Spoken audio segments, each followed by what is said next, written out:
Mike, thanks again for joining us. I know we all have busy lives, and getting here at 7 o'clock on a Friday isn't the easiest thing to do. We have more than 20 cool Ducati bikes from the past here. Tried to make them completely different than 1 year ago, and I think we succeeded. Joe's 749R was here. That was here last year. Jimmy Akagi's 1098R was here. I believe that's a different Xerox. What we've accumulated is Ducati Superbikes in the last 40 years. And some of them, I think, are pretty amazing. In the service department, there's a blue-framed 1972 Amola replica. It's not really the real thing. If it was, it'd be surrounded by police. Because the real thing would be worth $500,000. But it's a very good copy made by a local frame maker in the Northwest by the name of Reed Galbraith, owned by Tom Surian. I think Tom is here. Tom has a fleet of singles and sport classics. In fact, I don't even know how many cool bikes, Ducatis, that Tom has. We have a patch here of some similar bikes of the era. 1991 750 Sport, 1994 original Superleggera, Superlight, Supersport 900 Superlight, 1991 900 SP, kind of similar bikes, so totally different when you look at them. Over here near the flat screen is a 1973 750 Sport. I remember back in the day, I thought that was the coolest cafe racer. That's the way that bike came out of the box, just like that. And when I was running a Ducati Guzzi dealership on Dexter Avenue North called Dreggers in the late 70s, a couple of fellows I worked with owned those. They were about $4,000. They were selling for $40,000 at the Mid-America auctions in Vegas in January. Not bad. In a few minutes we'll be talking about this bike right here. I think a lot of you know that we say things like, yeah, we've got 30 vintage BMWs and 30 vintage Ducatis in any given time. Well, the truth is, Gary Lewis, who owns the store, has those. I run the store. He's got the cool bikes. And this is a restoration project that he's launching tonight that will complete in October at the Barber Museum in October in Birmingham. And then we've kind of surrounded the place with some other cool bikes. People who don't remember the original 750 Passo, which was the first Tamburini cool design before the 916. Greg brought that over from, I think, Green Lake? Green Lake, yes. Green Lake, yay! I'm a Green Laker. Under the cover is the guest of honor. And Scott, who has bought that bike, is with us tonight. In the other room, the 1199R and more racy models. It's interesting. We're going to be taking the cover off a $65,000 bike in a few minutes. Holy moly. $65,000. WTF. What are you thinking? A week and a half, right? He's right here. He's right here. Yeah, you worked for Ducati too many years to say that one. But if we look at the 916 that came out 1994, 1995, mostly in North America. Dave Roosevelt, where are you? Raise your hand. Dave sold more 916s probably on the West Coast, west of Mississippi, west of Bologna. Something like that. Yeah. So there's one in the corner over there that is locally owned. It's a 1997. Those bikes sold for about $13,000. I remember when I was the Suzuki rep calling on Bellevue Suzuki Ducati, trying to keep Dave focused on GSXRs. He said something to me like, yeah, but we're really selling them for 15. And they're going for about 15 now. So what happens with Ducatis is like anything else, they do that, and then they do that.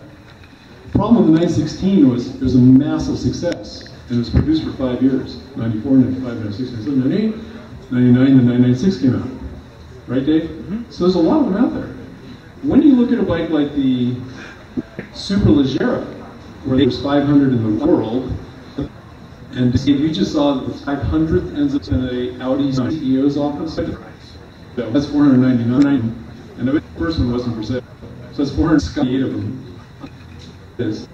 Scott, you don't know where Scott is for your great university present for your grandkids. For joining. You want to, anyway, thank you again for cool. Yes, Gary, project, talk about them. Really cool. What you got going on? My friend Gary Lewis. Yes. I was just talking to Ducati. Mark McGuire. Interesting question. How many people here own one bike? How many own more than a lot of? If you own one, you're going to disease. You own doesn't mean you cure the disease. Tonight, a little bit of project. Kevin asked me to talk about this sonics. The electronic to do that. I have a button, so power. I have a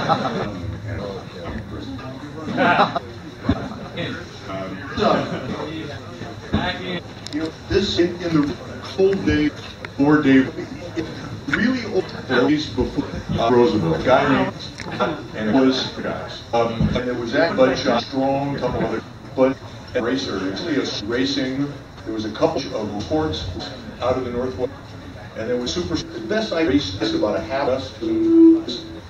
You can get about a half a dozen.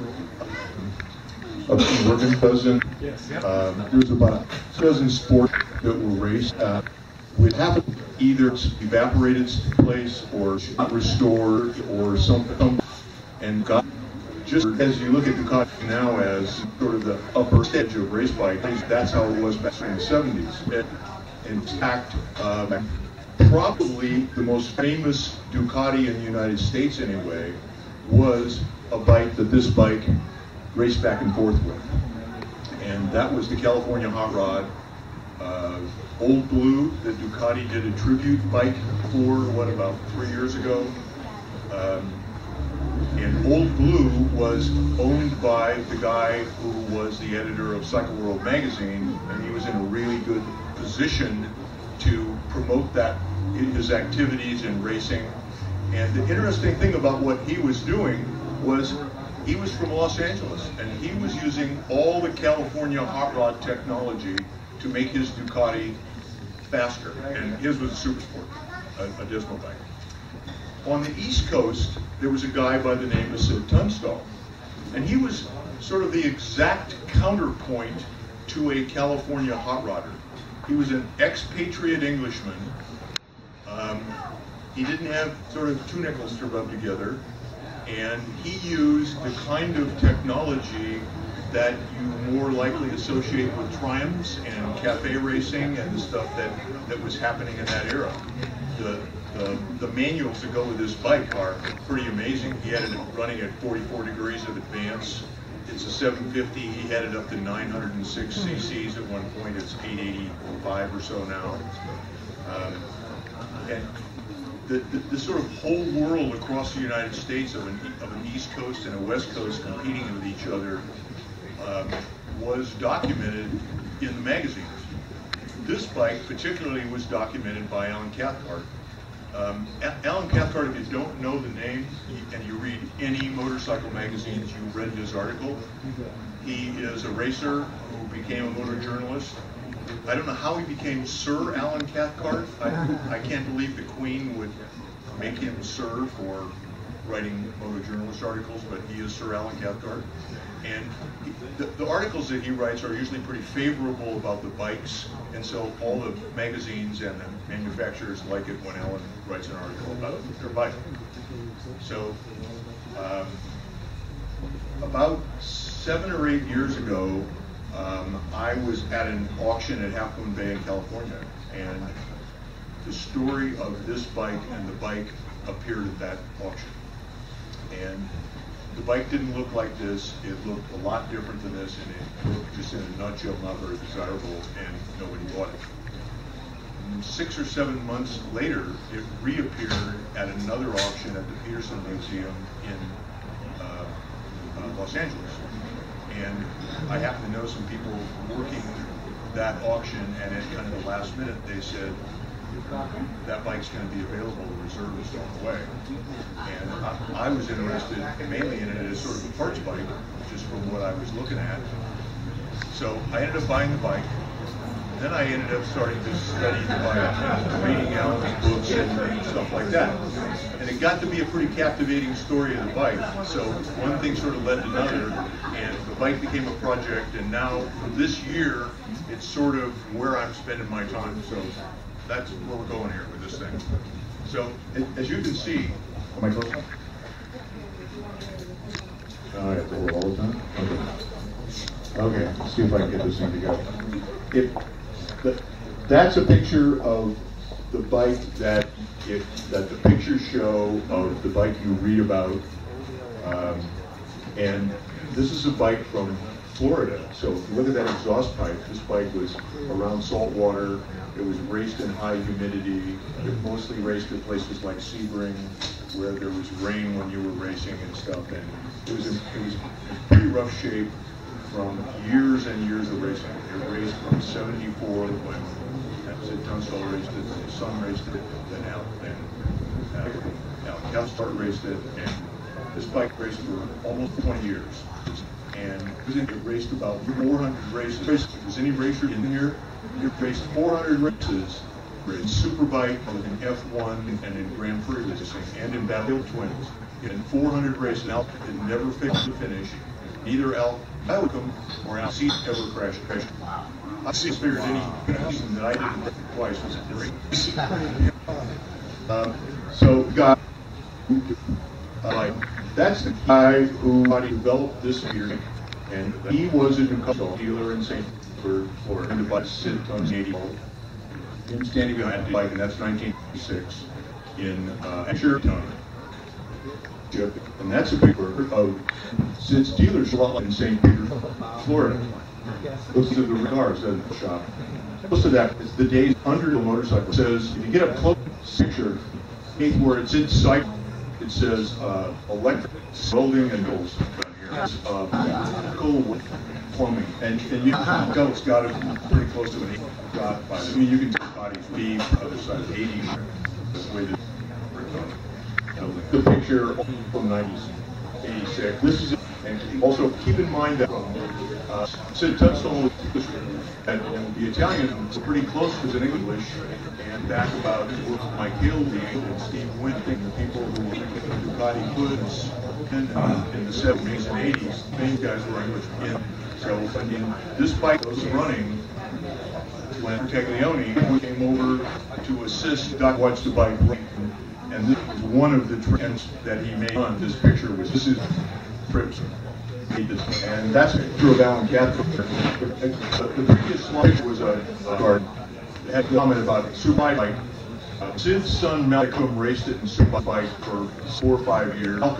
Never finished horse in 6. It always finished. It was state champion several times. And then he moved up to a square case 900, and Alan Cathcart started racing this bike in about 1980. He raced it in the United States up till about 86, and then he took to England. And actually he didn't race all that much anyway.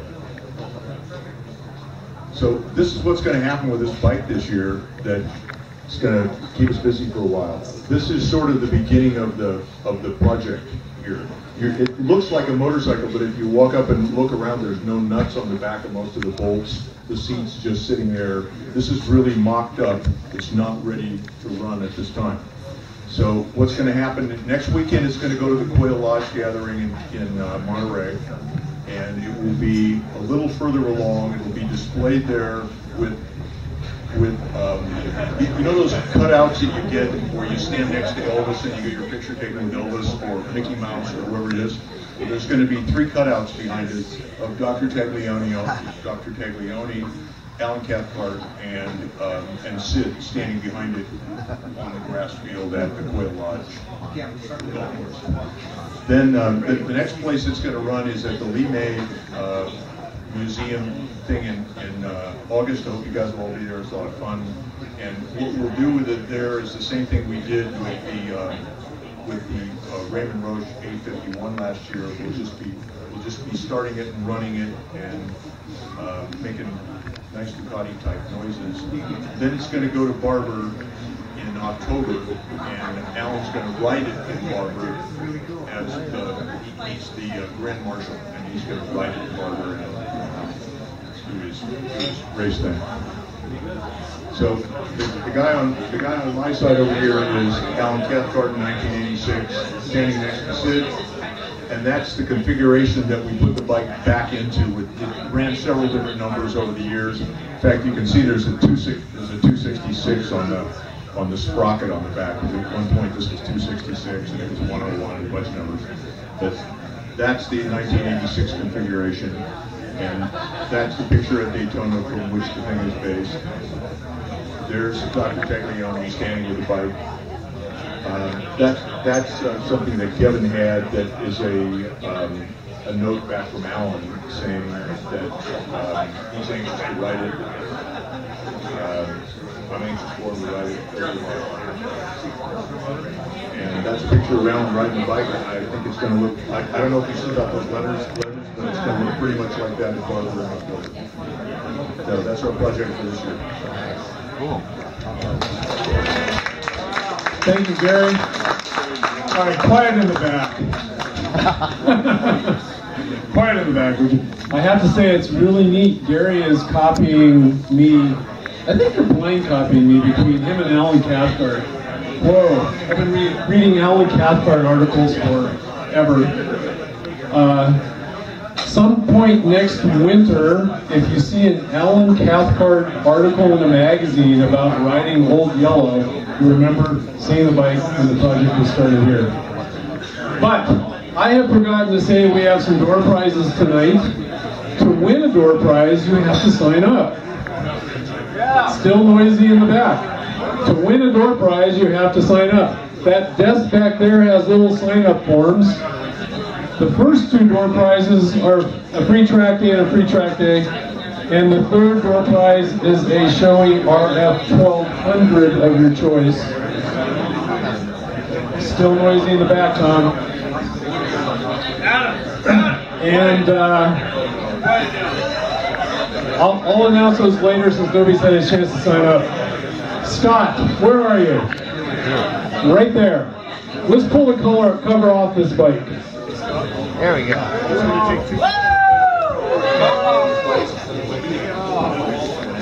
Hurry up, come on, Dave! Come on! Okay.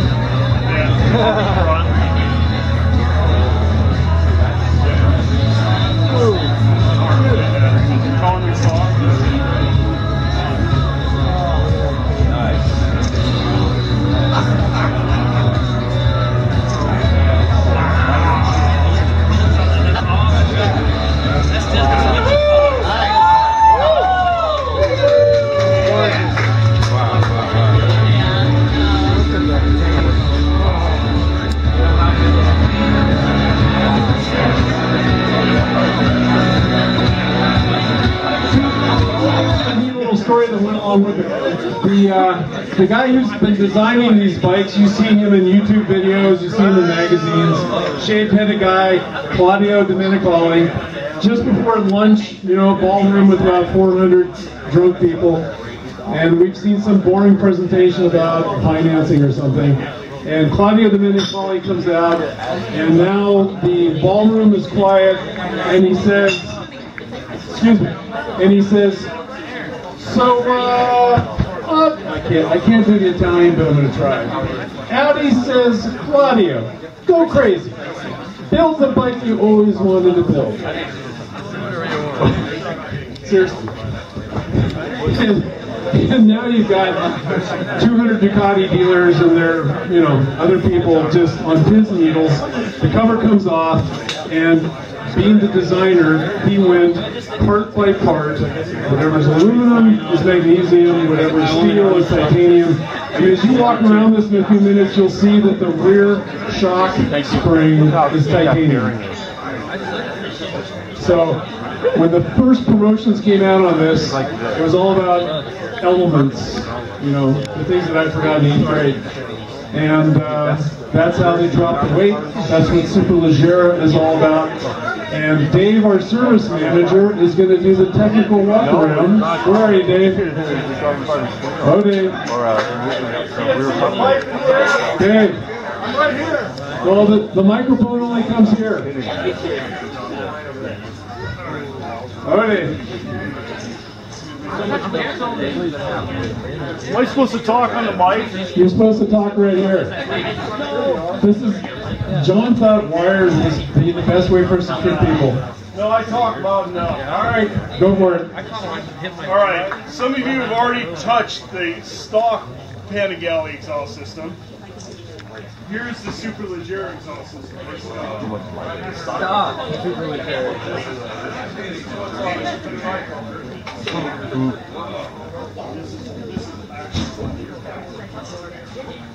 That's what we took off. That's huge. This bike, I think, was 340 pounds. Dry. No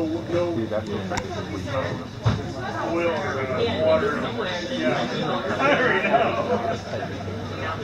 This it's a very special bike. Very light. Superleggera. Let's start with the crankshaft inside. 299 grams lighter than the 1199 bar crankshaft. Achieved by tungsten inserts balancing it. The rods are titanium. How many pounds? 299 grams, converted to 10.5 ounces lighter than the bar crankshaft. Very special. Titanium everywhere. Titanium nuts and bolts. Titanium spring on the rear shocks. The forks are incredible shocks. Forks. The magnesium wheels. You said really. I've got a list here. I'm a little bit nervous. Oh, the electronics on this bike, unbelievable. You ever need a clog thing? I don't know if anybody's seen this already in the few minutes since it's been exposed. There's an up and down button over here on the handlebar. Yeah, that's a It stop. controls wheelie control. There's the regular. Or it depends on what you set it up to the dash. You can have it set up for traction control or engine brake, if I'm not mistaken. Can you turn it all off? You can turn it all off. I won't dog. You can board dog that baby straight up and down. Bill Leave it all on. Bill got to ride it this morning for the first initial test ride, and he didn't have the settings right, and this thing just made a big loud bang when he hit the quick shifter because the front end was off the ground like that, and the traction control and the wheelie control was engaging. It went up or down? Yeah. Like I was telling somebody earlier tonight, with the wheelie control in the perfect situation, you can go a half a mile with the front wheel off the ground like this, every gear. As long as the power will pull it, the front will stay off the ground. Exactly. I don't know if anybody notices the magnesium monocoque frame. Very, very light. Speak up, Dave. Working on it.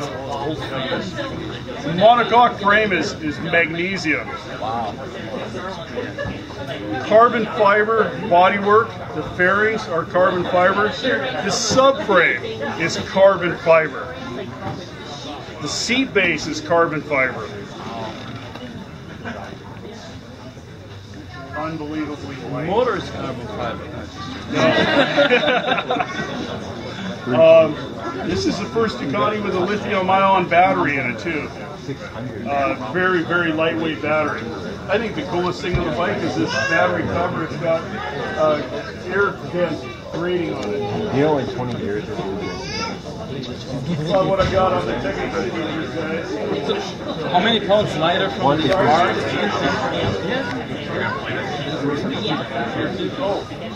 We got one other thing. For all you track addicts out there, racers, you want to put stickier tires on it, but because traction control on the Ducatis is standard with the tires that come with the bike, they have a feature on the dash to reset the tire. You put like a Dunlop series tires on it, you set the dash up into tire setup mode. Or if you change the gearing, change it to a different gearing, do it to tire setup, and then all of a sudden, bam, your traction control is where it's supposed to be. So if you're used to your traction control being at number 3 on the track all the time, and you put different tires on, even the same brand of tire, you put it on, and it's a different diameter tire, set it up on the dash, and your traction control is right where you want it to be. Wow, awesome. Any questions? Fire it up!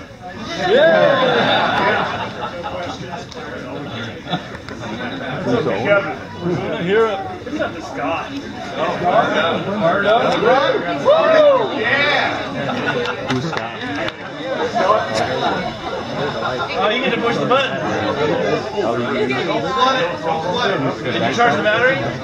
Just a fully charged. No throttle. Just switch up.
Okay.